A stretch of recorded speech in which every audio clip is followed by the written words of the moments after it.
the Weekly Show with David J. Maloney. This week, David chats with writer-director Jesse V. Johnson. And now, here's your host, David J. Maloney. Welcome, everyone, to The Weekly Show. I'm your host, David J. Maloney. On tonight's show, we've got one of the film industry's rising action film writers and directors, whose new film, One Ranger, with Thomas Jane and John Malkovich, released into theaters this month. His prolific stunt career in the industry has led him to working in some of the biggest films over the last 3 decades and with some of its biggest stars and directors. Here to chat about his incredible career and his new film, One Ranger, is director Jesse V. Johnson. So don't go anywhere. We'll be right back.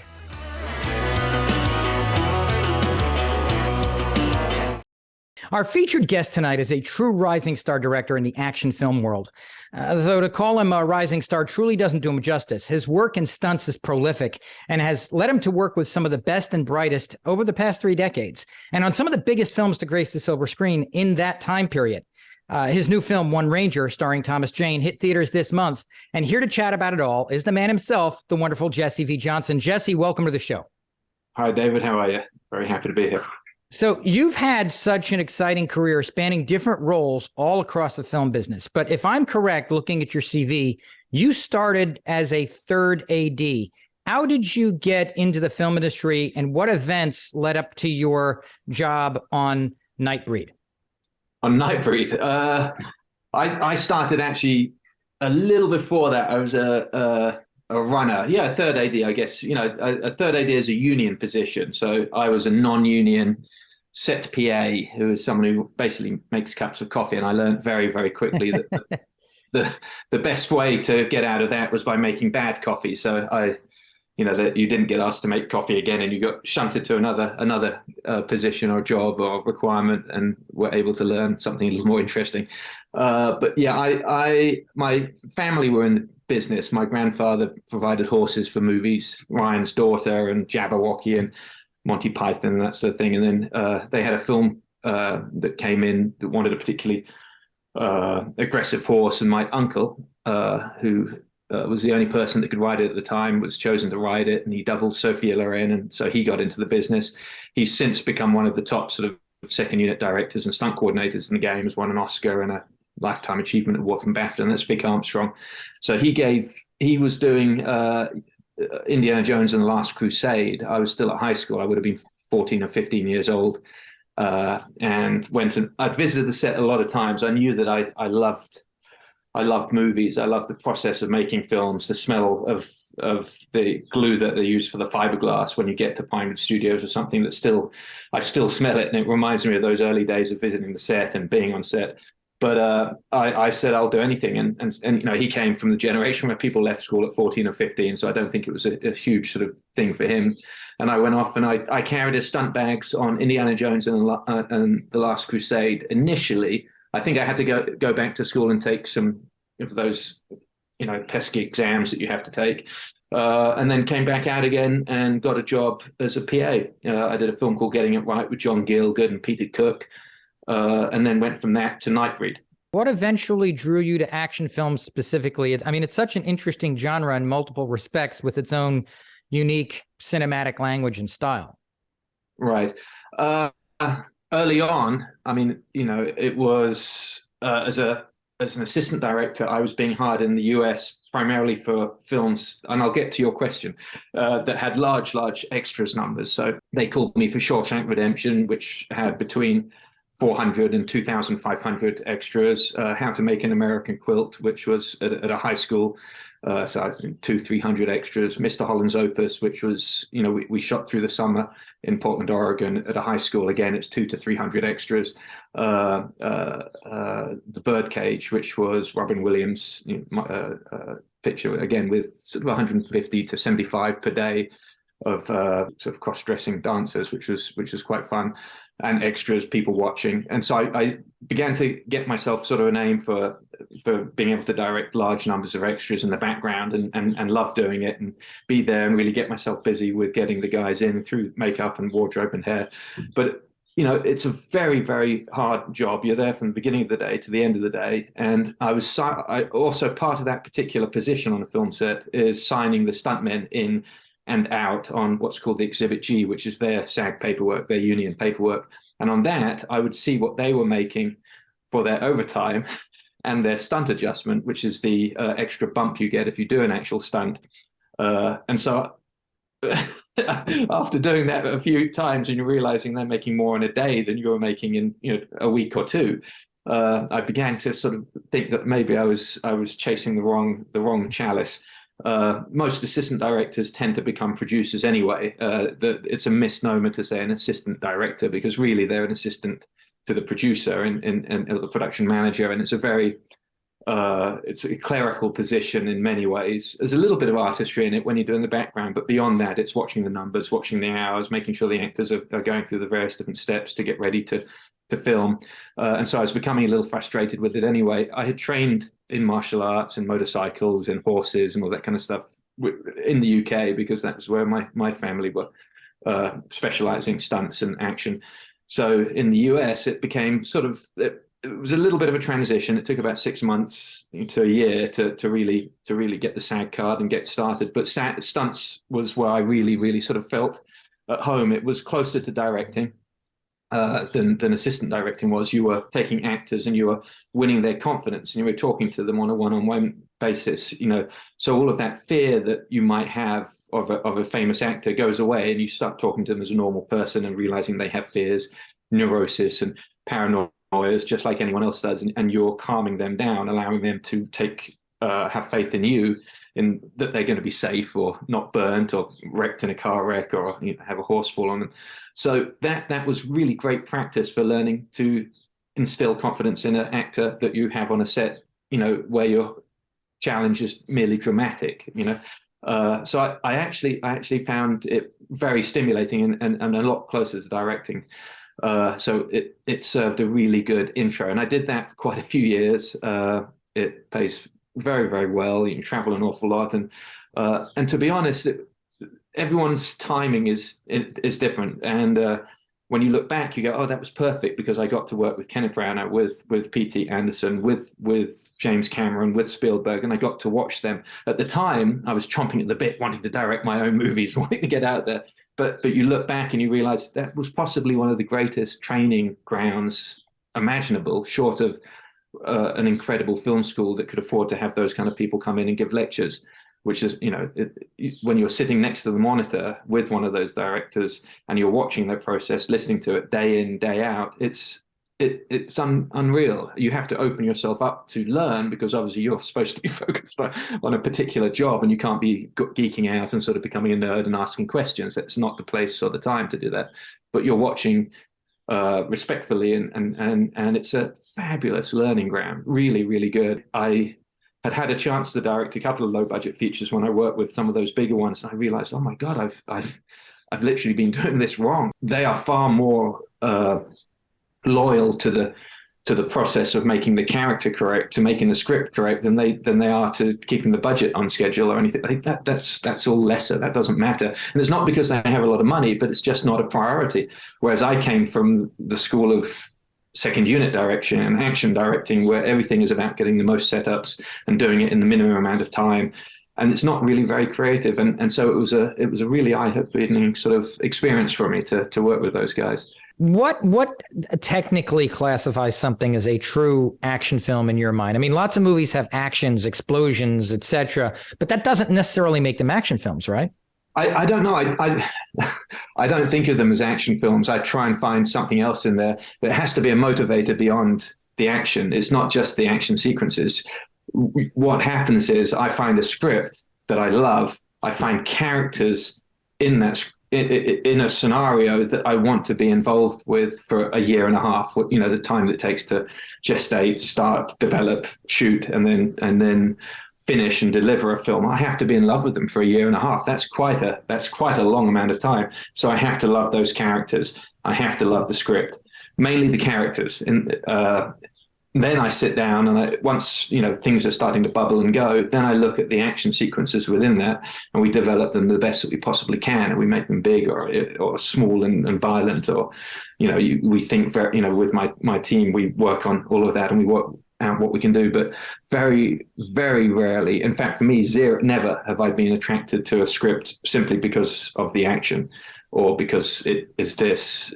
That's not how it works for me. I don't know how to work that way. For me, it's just about the characters and who I'm working with, whether he's a Irish Republican terrorist on the run in Indochina in 1950, or in this case, a fisher, a Texas Ranger who's sent to London, or a English mobster looking for redemption, amongst his old cohorts.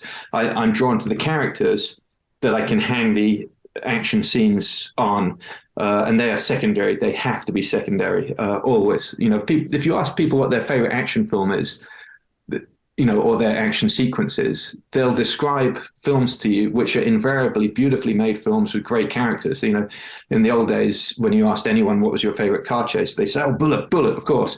You realize in Bullet, you're waiting 45 minutes for that car chase. 45 minutes of character development, story development, people talking, silences, beautiful 60s music, a party scene with Steve McQueen and his girlfriend that goes on interminably where they're playing the flute. And then finally you have this incredible car chase, which is great. It's wonderful, but it's 8 or 11, 8 minutes long. It's not very, it's you've had to wait for that, the same with Fight Club, it's only recently that we've done these films where there's it's nonstop, 5 to 6 minutes. There's action happening. The greats, the ones that I truly consider the great marks of cinema, you were even, were balanced out with these beautiful stories with characters like John Wayne, Howard Hawks' pictures, or John Ford's poetry, and then you'd have your action sequence. And of course you loved it because you loved the characters that you were watching. Over here, we had John Wayne for decades as the action star in the U.S. During that same period, did Britain have anybody kind of similar? Oh, John Wayne was enormous in the UK. He was everywhere. Yeah, he was they adopted him for their own. I grew up sitting on my grandfather's lap watching John Wayne movies, Jamie Stewart movies, Gary Cooper movies. There was no great distinction made. The English are very good at adopting whoever they feel like adopting, and disowning whomever they feel like it. But they the Western heroes were enormous. To the working class now, I do remember a snobbery growing up in the UK towards Westerns. Thankfully, that's vanished now because it's recognized as a high art form in its own right. I remember being asked when I was young who my favorite director was at the time as a teenager. It was Sergio Leone, with this spaghetti Westerns, his 3 wonderful pictures with Clint and then the Once Upon a Time in the West. And I remember a bunch of film people who are older than me, adults at the time, absolutely scoffing at that, saying, "How could you possibly? It's rubbish. It's terrible, sweaty close-ups, bad makeup." It's only in the the late 20th, early 21st century, where people like Tarantino who have admitted that The Good, the Bad, and the Ugly is his favorite film ever made.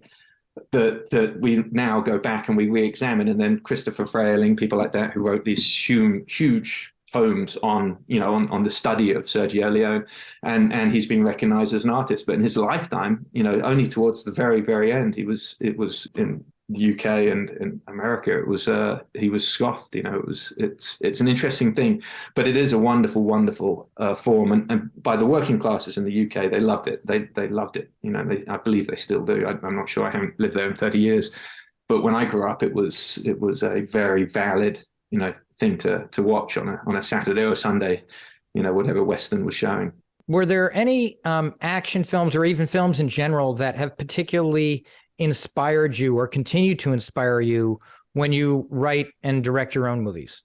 Absolutely, of course, yeah. I'm inspired by the work of certain directors, Don Siegel, who I love, who, when I made One Ranger, this is a love letter to his picture, Coogan's Bluff, about an Arizona ranger, having to come to San Francisco in the height of the hippie sort of period. Don Siegel was a very interesting character because he was making B movies for the longest time, and very, very slowly, quite late in life, he hooked up with Eastwood, and his films became A movies. But it's a transition was very rare at the time to go from B movie to A movie. There's his later pictures Dirty Harry, after Coogan's Bluff and Two Mules for Sister Sarah, pictures like Dirty Harry and Escape from Alcatraz were genuine A-list movies, movies with huge, fanfare surrounding them when they came out. And so I find his career very interesting. Samuel Fuller, the same way. Bud Boddicker, the same way. These were guys that were scrappy street fighters and made pictures on the back lot the best that they possibly could in the shortest period of time that they could, with the most creative ways to tell a story with minimal budget, with minimal actors, with minimal horses, really choosing their shots carefully, and were able to somehow work that into a huge career as an A-lister. For Bud Boddicker, he met up with Randolph Scott, and then his pictures, did I think between 5 and 7 pictures with Randolph Scott, and the pictures were better each time, but still lean and beautiful and well made. Howard Hawks, I love. Raoul Walsh, I love. John Ford, I love. These were guys that took cinema to a level of poetry, of meaningfulness. You watch a picture that's ostensibly a revenge movie like The Searchers, and as a kid you watch it and you think these are great action scenes, and look at the way the gun's firing and the shells are going off, and then as you watch it later on you cry because the story has the ability to move you as an adult and turns your heart inside out, because you realize you've been touched by someone who is so in touch with the human element, like a true poet. It's a movie as an onion. There's a surface look of it, which is an action movie, and then as you peel back, there's so much more going on. This is the state of grace that every filmmaker aspires to, I think. Well, it's interesting because you mentioned Bullet earlier, you mentioned Fight Club earlier, where you have action scenes that are in a movie that has character development and has a storyline and has some substance to it, largely beyond just the action. But it almost seems as if, and maybe I'm reading too much into it now, that people's attention spans being different than what they were before. It almost seems as if now movies have to start almost with an action film. You look at let's say Tony Scott, you got Top Gun. The first thing I think they got to have some sort of action thing with the jets opening up the movie, right? Do you think that's a result of maybe people's attention spans they kind of wanting that to grab the hook with something big first? Or I think there's two questions there. Yes. One's a statement, one's a question. The first one is, there's an entr'acte to an entrance act. And since James Bond, it has been, that Bond did it so well, it has become a staple of cinema. So much a staple that now when you read an action pulp novel, it opens with the first 7-page long entr'acte of action just to let you know what's going on, and then you go back into the story as a regular narrative. But yeah, James Bond did it most fantastically. It starts off with a bang and grabs you by the nose and doesn't let go, and it's cool. It's become a trope of the grammar of filmmaking, and I think you have to be careful changing things like that. Otherwise, you risk having your audience walk out after 8 minutes going, "God, there's no action," because they're so pre-programmed to wait, to expect an action scene that's going to lead them into more and more and more. There's a natural rhythm that has become patented over 80 years, 100 years into making movies now, really.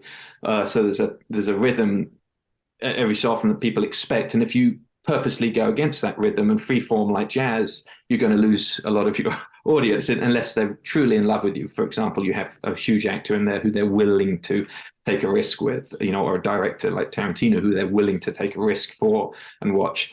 And then they'll come out saying, they think better of themselves because they feel they've watched an art film. You've succeeded on every level. But it's tricky for someone who's working with lesser budget to do that and still have them do it. If you took a Tarkovsky film now and released it under another name other than Andrei Tarkovsky, and you expected people to sit through that kind of a pacing, I think you lose your shirt, People walk out on it. They're beautiful films, but you are investing in it because it's Tarkovsky and you know what you're in for.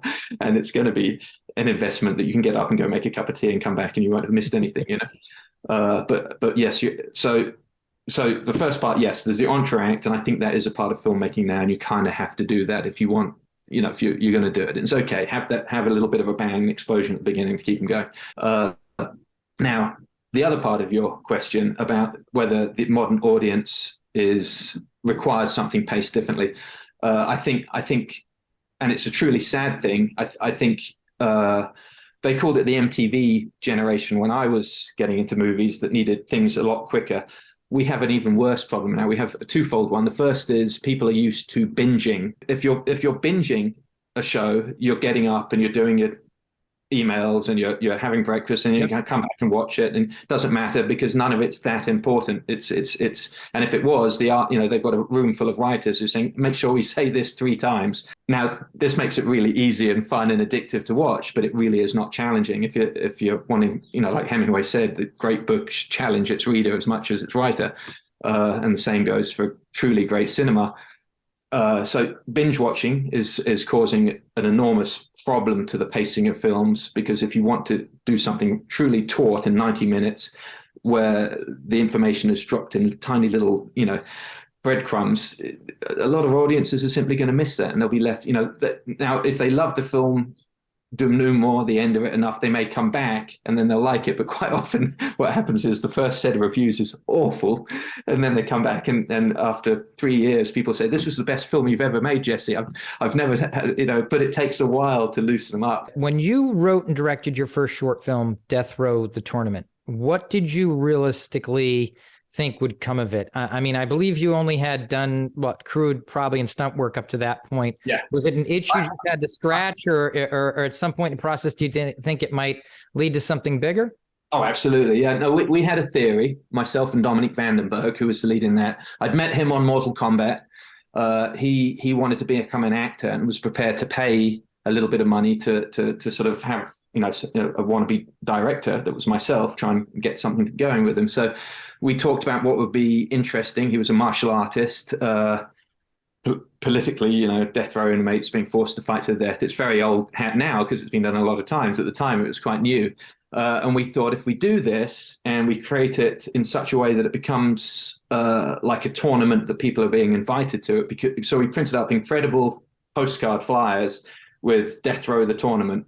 And then we had, I had, at the time I was working in stunts, so we had a lot of stuntmen friends. I had 2 guys that were enormous bouncer types, 300+ pound sort of guys. We put in black suits with their bouncer outfits, and they went to the distribution companies with specially packaged invites saying, we're not allowed to give this to a secretary. It has to go actually to Roger Corman. It has to go actually to the head of New Line. It actually, and they would refuse to give these invites to anyone but I paid them, and it was actually an enormously successful short film, and it got me development deals with 3 of these little companies. But it took a lot of money. It took a lot more money to promote it that way than it did to make the film. Yeah. And it was a fun little 12-minute sort of short, and there was a lot of action in it. We got a lot of people working on it. But the main thing was realizing that it was how you sold yourself and how you sold the package. And that was the come away for me. So now looking back on it, it's a 12-minute short that's sort of interesting. You see a couple of camera moves in there that are quite cool, that show a little bit of promise. But what you don't see is what I did with that short in terms of promoting it for the following, I think it was 9 or 10 months. And it was frenzied. It was very good. We got lots of write-ups. It was in a lot of international trade magazines. It was in Total Film, which was a very, very difficult film to get in at the time with anything other than a studio film, an English one, and I got lots and lots of calls from that. And so it was a really, it was the start of everything for me, in its own way. That's our show for tonight. Thank you so much for watching. A special thanks to director Jesse V. Johnson for joining us. Jesse's going to be back with us next week to finish our interview, so please tune back in. Stay safe, everyone.